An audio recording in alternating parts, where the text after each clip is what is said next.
Mr. Butler, thank you so much for coming back. Wonderful to see you. I regret I don't have more time with you, but I want to hone in on, did I hear you correctly?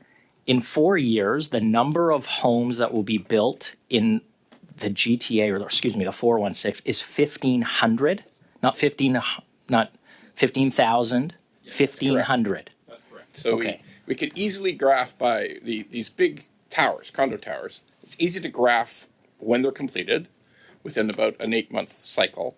And there's no new ones being developed. So at that point, you end up with no homes. And that's based on current economic environment today. Correct. That's what is going to be the result. So when the finance minister says her economic plan is working, do you think that's what she means?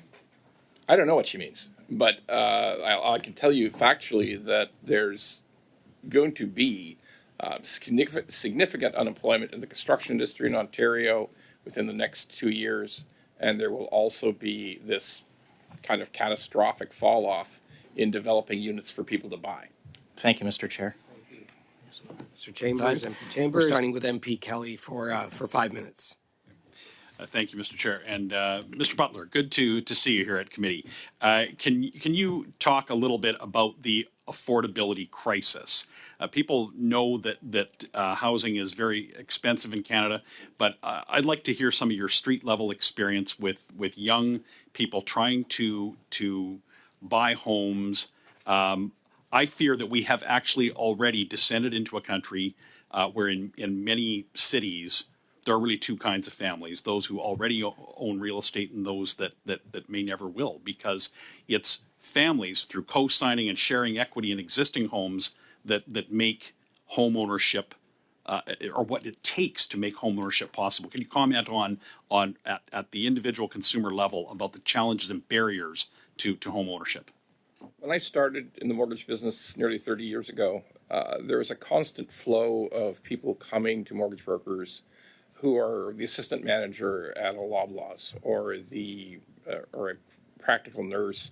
There was a number of people with absolutely medium level incomes that were easily accessed housing through CMHC and other means.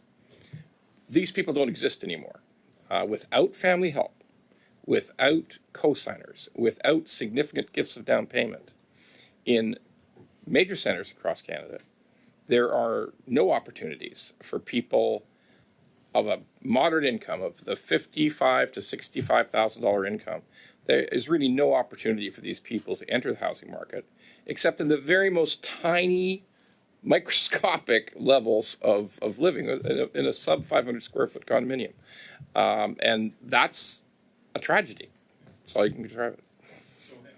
Over the last 9 years, have we now got to the point where home ownership is no longer a reasonable middle class expectation? For young people, it's gone, unless they have significant help from their family. Will increasing insurable mortgage ceiling to $1.5 million and extending the amortization period over which people can repay the money, will that change the or increase access for middle class people to become homeowners on their own? The maximum level of the new CMHC program, the income required is $352,000. There is no opportunity no chance, no reasonable hope that encompasses average earning people. Right. So what? And what about for young people? Without parental assistance, let's say this: the old cap was $1 million. The number of people who could take advantage of the CMHC program near the cap is microscopic. If you talk to CMHC, the numbers are incredibly small.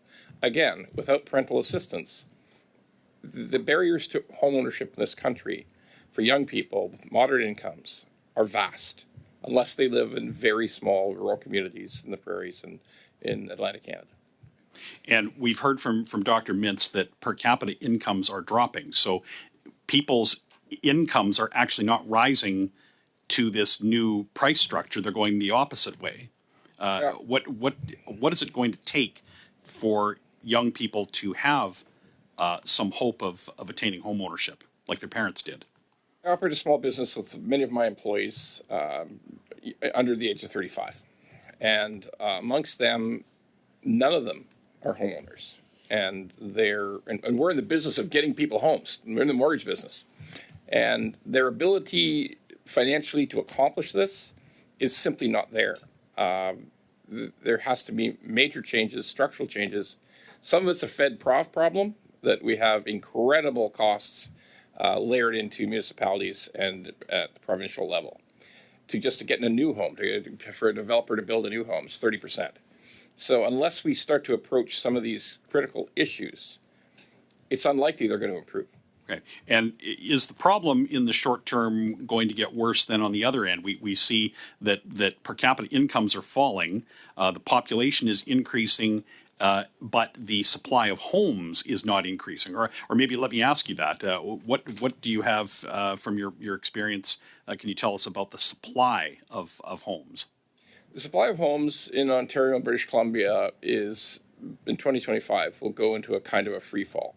The whole building structure of homes in these provinces is 80% high-rise in those two very populous provinces. And high-rise has stopped.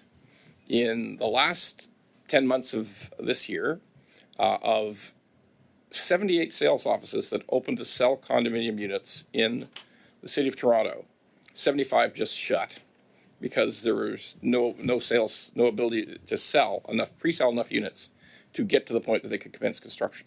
So we're going to reach a point in 4 years where, I've seen the estimates, where the total number of new homes constructed in Ontario, in the 416, will be 1,550 homes in 2029. That's the direction we're headed.